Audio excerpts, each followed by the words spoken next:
खबरों को पूरा देखने के लिए YouTube पर जाके सर्च करें NDTN न्यूज दरभंगा। चैनल को लाइक, सब्सक्राइब, कमेंट और शेयर करना ना भूलें।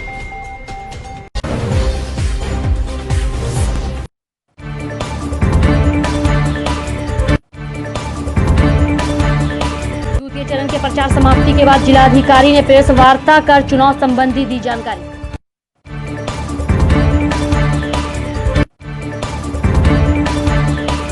गठबंधन के प्रत्याशी अमरनाथ गामी के पक्ष में सभा को संबोधित करेंगे तेजस्वी यादव।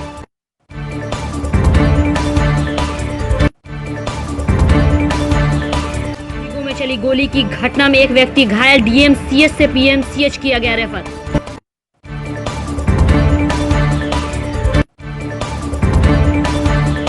सभी मतदान केंद्रों पर केंद्रीय अर्धसैनिक बल की गई प्रतिनियुक्ति।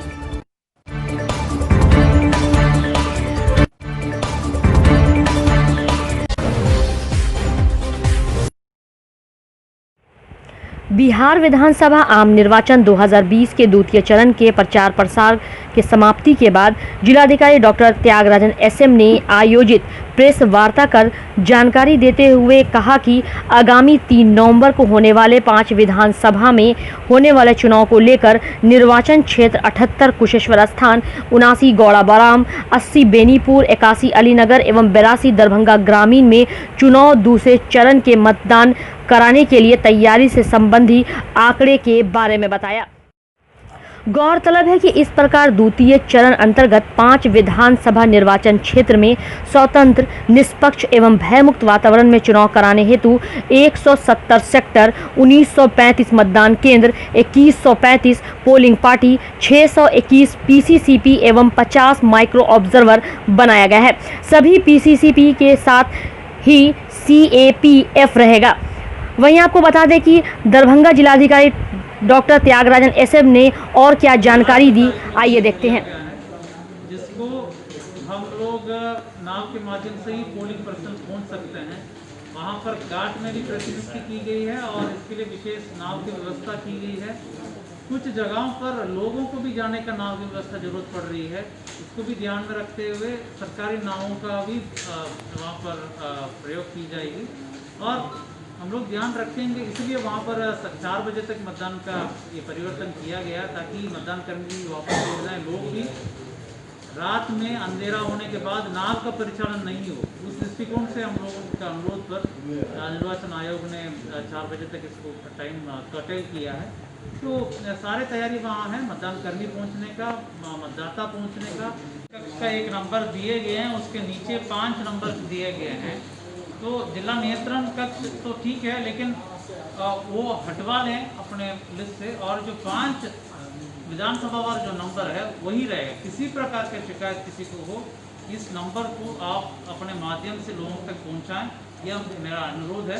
विधानसभा वार इसमें नंबर अंकित है, इस पर आप लोग ज़्यादा ध्यान दें ताकि किसी का भी कोई परेशानी हो यहाँ पर शिकायत कर सकते हैं। और कोविड का सुरक्षा के संबंध में जो व्यवस्था की गई है बूथों में 3/11/2020 को होना है, इसमें 5 विधानसभा हमारे दरभंगा ग्रामीण, बेनीपुर, अलीनगर, कुशेश्वर स्थान और गौड़ा बोराम में संदेश देना चाहूँगा। कुशेश्वर स्थान और गौड़ा बोराम का टाइमिंग सुबह 7 बजे से इवनिंग 4 बजे तक है। DRI इलाका होने के वजह से शेष विधानसभाओं में यानी ग्रामीण, दरभंगा ग्रामीण, अलीनगर और बेनीपुर में 7 बजे सुबह से शाम संध्या 6 बजे तक मतदान होगा। तो इन मतदान केंद्रों में आपको सभी डिटेल्स हमने दे दिया। उसके बारे में हम संख्या या फैक्ट के बारे में बताना नहीं चाहेंगे, तो आप लोग इसमें भी देख सकते हैं। तो इन केंद्रों में सभी प्रकार की प्रारंभिक तैयारी है, तो पहले से चल रहा था। मतदान के दिन होने वाले जो तैयारी है, विशेषकर कोविड के संदर्भ में घोड़ा लगाकर सोशल डिस्टेंसिंग के लिए तैयारियां करना, वहाँ पर सामाजिक दूरी इंश्योर करने के लिए कर्मियों को प्रतिनियुक्ति, सभी मतदान कर्मियों को कोविड किट, सारे चीज़ें जो हैं दे दी गई है और सारे तैयारियां हो गई है। आपके माध्यम से लोगों से अनुरोध करना चाहूँगा कि वे मास्क पहनकर या कुछ गमछा इस प्रकार के लगा कर लोग मतदान केंद्रों में आए और ज़रूर मतदान केंद्रों पर आएँ और ज़्यादा से ज़्यादा संख्या में वोट करें। मतदान केंद्रों में सैनिटाइजर की व्यवस्था।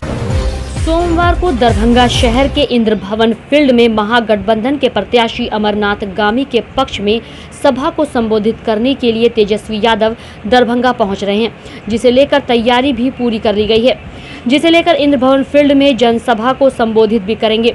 लगातार तेजस्वी यादव विधानसभा चुनाव को लेकर सभा पे सभा कर रहे हैं और चुनाव के परिणाम को बदलने की पूरी कोशिश कर रहे हैं। अपनी हर सभा में जनता को बेरोजगारी, महंगाई और रोजगार जैसे मुद्दे की बात बता रहे हैं। देखने वाली बात यह भी होगी कि कल होने वाली सभा के बाद यहाँ की जनता पर क्या कुछ प्रभाव पड़ता है और जनता किसके साथ खड़ी होती है, क्योंकि ज़्यादातर युवा के मुंह से बिहार में कहीं न कहीं परिवर्तन जैसे शब्द सुनने को लगातार मिल रहे हैं। जैसा कि हमें अभी जानकारी है, हमारे नेता प्रतिपक्ष श्री तेजस्वी प्रसाद यादव जी का 2 तारीख को 12 बजे दिन में दरभंगा राज मैदान में उनका आगमन है। सभा, बहुत बड़ी सभा है तेजस्वी प्रसाद यादव जी, इसलिए हम लोग अभी तैयारी उन्हीं का मंच सब कर रहे हैं, मैदान का तैयारी कर रहे हैं, हेलीपैड का भी तैयारी हो रही है, जोर शोर से हमारी तैयारी जारी है। कितने लोग आ पाएंगे? अब आप तो देख ही रहे हैं, पूरे बिहार में जहां भी सभा हो रही है अपार भीड़ आ रहे हैं हमारे नेता प्रतिपक्ष तेजस्वी यादव का भाषण सुनने के लिए। आप देख रहे हैं परिवर्तन का लहर पूरे बिहार में चल रही है और दरभंगा में भी परिवर्तन का लहर चल रही है। परिवर्तन होगा, बिल्कुल परिवर्तन होगा। जनता ने मन बना चुके हैं, वह समय का इंतजार कर रहे हैं, वह तारीख का इंतजार कर रहे हैं। 7 तारीख को परिवर्तन का दरभंगा में हो जाएगी। क्या नाम है आपका? वरुण कुमार महतो, अध्यक्ष महानगर राजद दरभंगा।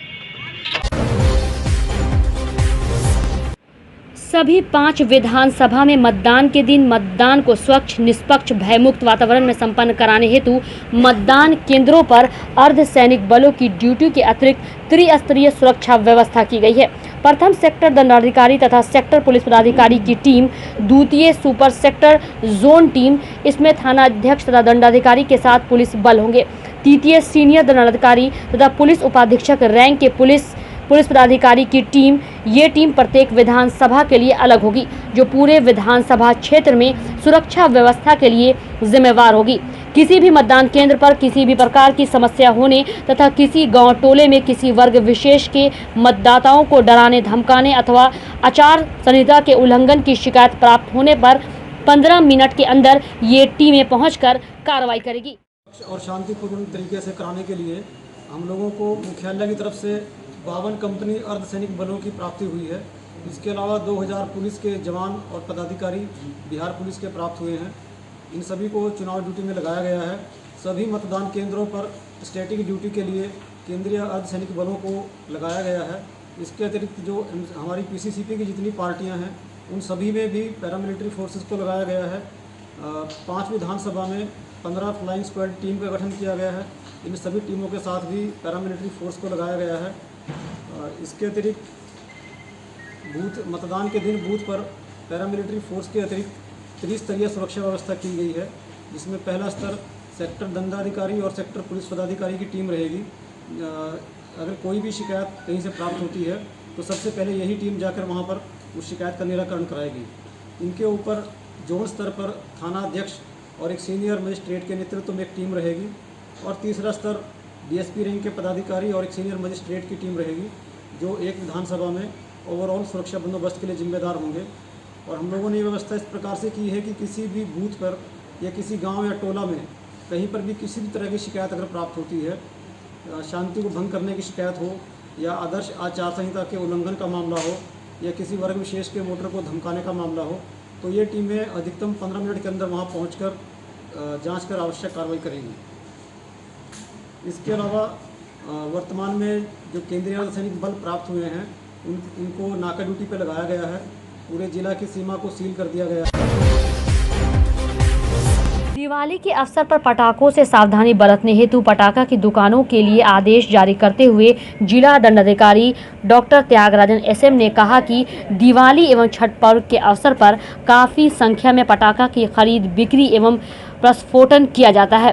ज्वलनशील एवं विस्फोटक पदार्थ होने के कारण पटाखों से जान माल एवं जन स्वास्थ्य की क्षति की संभावना बनी रहती है। सुरक्षा की दृष्टि से पटाखों का प्रस्फोटन किसी भी स्थान पर रात्रि 10 बजे से प्रातः 6 बजे तक वर्जित है। यथासंभव यह कार्य खेल के मैदान या खाली स्थल में किया जाना बेहतर होगा। ऐसा पाया जाता है कि छठ एवं दिवाली जैसे पर्व के अवसर पर वैध अनुज्ञप्ति धारक के अलावा बिना अनुज्ञप्ति प्राप्त किए व्यक्तियों द्वारा भी पटाखों की बिक्री अनेक स्थानों पर किया जाता है तथा दुकानदारों द्वारा सुरक्षा मानकों का अनुपालन नहीं किए जाने के कारण अप्रिय घटना की संभावना बनी रहती है। इसी अवसर पर पटाखा दुकानदारों पर सतत निगरानी रखने हेतु नियमित जाँच की आवश्यकता है। इसके लिए जाँच टीम का गठन किया गया है।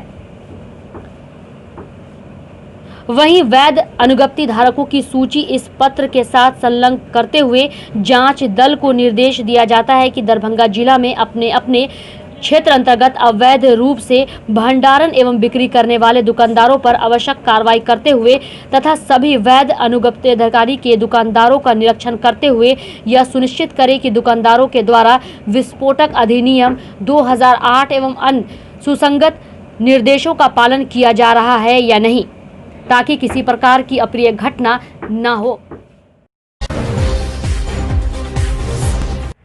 शनिवार देर रात भीगो में चली गोली, जिस घटना में गोलीबारी से एक व्यक्ति बुरी तरह से घायल हो गया, जिसे डीएमसीएच इलाज के लिए ले जाया गया, जिसकी स्थिति नाजुक होने के कारण उसे पटना रेफर कर दिया गया।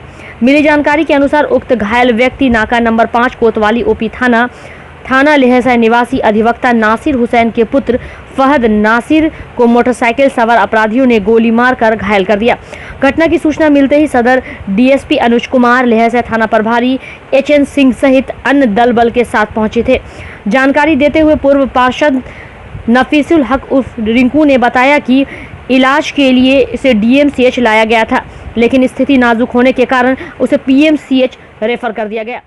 बताते चलें कि इस तरह की घटना दरभंगा शहर में कहीं न कहीं ज़्यादा बढ़ गई है। इससे पहले के अपराधियों द्वारा ऐसी घटनाओं को अंजाम दिया जा चुका है। सवाल यहाँ यह भी खड़ा होता है कि अपराधियों के दिल से कानून का डर निकल गया है, जिसकी वजह से आज वह बड़ी निडरता के साथ इस तरह की घटना को अंजाम दे रहे हैं। एक समय था जब दरभंगा शहर शांति और अपराध मुक्त शहर कहलाता था, लेकिन विगत कुछ सालों में दरभंगा में अपराध की घटना आज कहीं न कहीं ज़्यादा बढ़ गई है। गोलू नाम का एक लड़का है जो नाका 5 का रहने वाला है। भीगो के पास गया हुआ था, अपने साथियों के साथ फोन से बात एवं चाय की दुकान के पास था कि बताया गया है कि उधर से 2 बाइक पर 4 लड़का सवार आए थे जो हेलमेट लगाए थे, जिसने गोली चलाया है, जिसको बाह में 3-4 गोली लगा। बताया गया है कि पंजरा में भी गोली उसका पास करके अटका हुआ है। यहाँ पर एक प्राथमिक फर्स्ट एड किया गया है और इसे रेफर किया गया है पीएमसीएच, जिसे बेहतर इलाज हेतु पीएमसीएच ले जाया गया है। इस संबंध में नाम पता चला है और इसकी गिरफ्तारी शीघ्र करेंगे, कड़ी कार्रवाई करेंगे हम लोग, तय है। तो क्या बात आता है फिल्टर होकर के नाम तो आया है। क्या इन लोगों का कोई आपराधिक इतिहास भी लग रहा है? पहले एक बार स्टेशन पर फायरिंग हुआ था, उसमें एक बार जेल गया हुआ है। गोलू 5 नाका निवासी फहद नासिर उर्फ गोलू है। वो वहाँ खड़ा था, वहाँ पर अपना कुछ साथियों से वहाँ पर और उनके साथी वहाँ दोस्त यार वहाँ पर मिलने गया था। वहाँ पर खड़ा था, उस पर 2 बाइक सवार 4 लोग आए और सब लोग अपना मुंह ढके हुए थे। उस पर जो है अंधाधुंध फायरिंग करते हुए वो लोग एकमी की तरफ निकल गए। दोस्त सब उन्होंने लेकर डीएमसीएच आए हैं, उनको यहाँ इलाज हुआ है। यहाँ बेहतर इलाज के पीएमसीएच रेफर कर दिया गया है और प्रशासन ही पूरी यहाँ मौजूद है। और जैसे हो प्रशासन अपने पूरा तत्परता के साथ जो दोषी है उन्होंने जिस पर शक है, जिन पर नाम फहद नासिर ने बताया, उस पर उचित कानूनी कार्रवाई करने की बात। कितने आदमी विधानसभा चुनाव 2020 को लेकर सेक्टर ऑफिसर चुनाव संबंधी कई महत्वपूर्ण बातों को लेकर जिलाधिकारी सह जिला निर्वाचन पदाधिकारी डॉक्टर त्यागराजन एसएम के द्वारा ब्रीफिंग किया गया तथा ब्रीफिंग में कार्ड अपने संबोधन में बोलते हुए जिलाधिकारी ने कहा, आप लोग चुनाव कराने जाएं तो ईवीएम रिजर्व लेकर जाएं और जहां आवश्यकता पड़ेगी वहां इसे लगाने को कहा गया। इन सभी सेक्टर पदाधिकारियों को इनकी भूमिका क्या है और क्या कुछ दायित्व है, इसके बारे में भी विस्तार से जानकारी दी गई। डीएम ने कहा कि शांतिपूर्ण मतदान संपन्न कराने को लेकर इनकी जो भूमिका और दायित्व है, इस संबंध में भी बताया गया। इस वर्ष चुनाव में जो नया निर्देश आया है, CUR वीवीपैट के संबंध में बैटरी लो या डाउन हो जाए तो उसे बदला भी जा सकेगा। मॉक पोल कैसे करना है और इस संबंध में भी जानकारी दी गई। सेक्टर ऑफिसर को ब्रीफिंग किए हैं, जो ईवीएम रिजर्व लेकर के जाएंगे और जगहों पर जा कर के जहाँ आवश्यकता पड़ने को रिचेस करेंगे। ईवीएम को पूरी ट्रेनिंग उनकी दी गई है, उनके भूमिका और दायित्व के बारे में विस्तार से बताई गई है और शांतिपूर्ण चुनाव कराने के इनका जो भूमिका है और इनका जो दायित्व है उसको बारी से बारीकी से इनको एक्सप्लेन किया गया है। मुझे उम्मीद है कि सब लोग मिलकर के अच्छा ढंग से चुनाव संपन्न कराएंगे। ये बैटरी वाला जो आप बोल रहे थे, बैटरी का खराब हो जाएगा तो कैसे बदलिएगा, क्या सावधानी? देखिए, इस बार जो नए निर्देश आए हैं, CU और वीवीपैट का बैटरी अगर कम होगा उनका बैटरी भी बदला जा सकता है। पहले था कि ईवीएम पूरा बदलना है, तो इलेक्शन कमीशन का गाइडलाइन है वही बताया जा रहा था और उसके अनुसार काम किया साहब के द्वारा सेक्टर ऑफिसर को हिदायत दी गई है कि कैसे कैसे इलेक्शन से पूर्व और इलेक्शन के दिन और इलेक्शन के बाद कैसे कैसे कार्य करना है, उसी के हिसाब से फॉर्मेट दिया गया है और दिशा निर्देश दिया है। जैसे आप मतलब ऐसी लाइट दिया गया है कि जहाँ जहाँ लाइट की व्यवस्था और नहीं हो तो आप दूसरा इस्तेमाल करेंगे। सैनिटाइजर दिया गया, मास्क दिया गया है, फॉर्मेट दिया गया है। जो ईवीएम हम लोग को मिलेगा उसका फिर मतलब उस नंबर कहीं ज़रूरत पड़ा तो उसको देंगे तो उसका नंबर लिख करके फिर उसका यहाँ कराएंगे इलेक्शन के साउंड। पूरा सेक्टर ऑफिसर को ये समझिए सुपरविजन मेन सुपरविजन करना है और कैसे करना है कि काम इलेक्शन सुचारू रूप से हो, कहीं से कोई शिकायत नहीं हो और इलेक्शन अच्छा से हो जाए। GM रोड स्थित एक होटल के सभागार में मैथिली समाज के लोगों ने जन संवाद का आयोजन किया, जिसकी अध्यक्षता विनय कुमार झा संतोष ने की। जन संवाद का मुख्य एजेंडा था मिथिला और मैथिली भाषा का विकास। वहीं आपको बता दें कि जन संवाद में शामिल लोगों ने आम जन से अपील की कि जो प्रत्याशी अपना बैनर पोस्टर मैथिली और मिथिला के विकास के लिए करेगा, उन्हें ही अपना मत दें। वहीं जनसंवाद को उदय शंकर झा, आनंद ठाकुर, रोशन झा, सुजीत आचार्य, शशि मोहन भारद्वाज सहित अन्य लोगों ने संबोधित किया। आज की जो बैठक हो रही है उसमें है कि मिथिलांचल के विकास और मैथिली भाषा के लिए किस किस राजनीतिक दल ने कितना काम किया। तो मैथिली के विकास के लिए आज तक हमारे ख्याल से कांग्रेस ने बीपीएससी में इसे लागू किया मैथिली को, आरजेडी ने उसको बीपीएससी से हटाया। पुनः जब एनडीए की सरकार बनी तो मैथिली को बीपीएससी में लागू हुआ और माननीय प्रधानमंत्री पूर्व प्रधानमंत्री अटल बिहारी वाजपेयी के द्वारा पार्लियामेंट में बीजेपी को भारत के संविधान में अष्टम अनुसूची में शामिल हुआ। इसलिए हम लोग जनता से इस बात के लिए आह्वान करते हैं कि मैथिली के लिए जो काम किया, मिथिलांचल के विकास के लिए जो काम किया, इसको उस दल को आप लोग समर्थन करें। जाले विधानसभा क्षेत्र से नेशनलिस्ट कांग्रेस पार्टी के उम्मीदवार नाजिर अहमद अंसारी का जनसंपर्क दौरा जारी है। जैसे जैसे चुनाव नजदीक आ रहा है, नाजिर अहमद अंसारी के समर्थकों में दिन प्रतिदिन उत्साह का माहौल देखा जा रहा है। चुनावी दौरा के दौरान नाजिर अहमद अंसारी कटैया, ब्रह्मपुर, रमौल, महुली जैसे जगहों पर जनसंपर्क किया।